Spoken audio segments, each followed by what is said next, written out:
What is your name and where are you from? My name is Michelle Lamphere, and I'm from Sturgis, South Dakota in the U.S. What do you do for a living? Well, at the moment, nothing. I'm unemployed and homeless and proud of it, having a good time in South America. But I just finished a couple of years ago a 21-year career as a hotel executive. What was your first motorbike and how long have you been riding? I first learned to ride a motorcycle when I was in high school, but I didn't own a motorcycle until I turned 40. I bought my first motorcycle for myself. I borrowed some from friends over the years and rode a Kawasaki Sherpa, Super Sherpa, and my first bike that I bought was a Harley Davidson Fat Boy, so that was my first bike.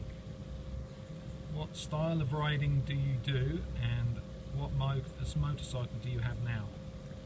Currently the only bike that I have is a Kawasaki KLR 650, and I'm riding that on a long distance trip from the United States to the Americas, or through the Americas, and I'm currently in Buenos Aires.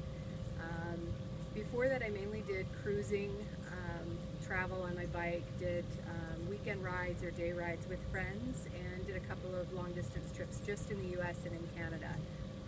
But the last 2 years I've been on the road with my KLR. What are some of the places that you have ridden? I guess I'm being kind of repetitive, sorry about that.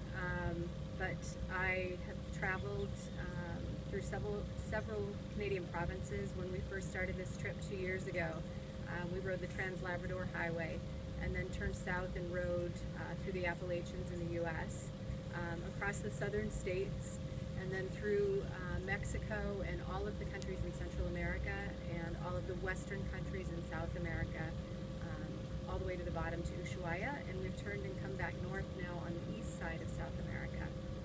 So I think 17 or 18 countries and counting so far on this trip. Does any one experience stand out most and why? Definitely.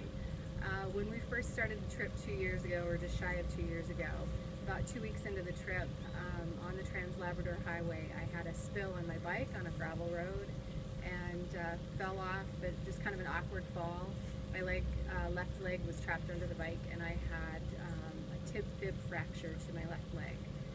So I wound up planning this big trip and throwing those plans out the window within 2 weeks, and staying with some complete strangers who took me into their home in Canada until I was able to recover and get back on the bike and continue the trip.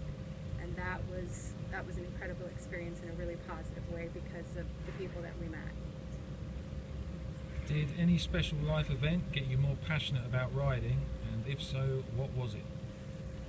I wouldn't say any one particular event, but I was born and raised in Sturgis, South Dakota, which is home of a world famous motorcycle rally. So I think that definitely had influence, and really I grew up seeing motorcycles as being very popular, very commonly used, and always had an interest in them. What is one valuable lesson that riding motorcycles has taught you about life in general? Wow, I'd say there's lots, but maybe the one that stands out to me the most is very much living in the moment. And I mean that literally from being on the motorcycle. There are times that I can be daydreaming or enjoying the scenery or thinking about other things, and I really need to get back into my helmet and think about where I am and be safe and be conscious. So it helps me to focus on riding the bike at the moment. And then also just about the figurative aspect of that, and that's living in the moment and appreciating what you have, where you are, who you're with, and celebrating life and being happy and enjoying yourself, because life's short, so enjoy it. Muchas gracias. Thanks. Bye-bye.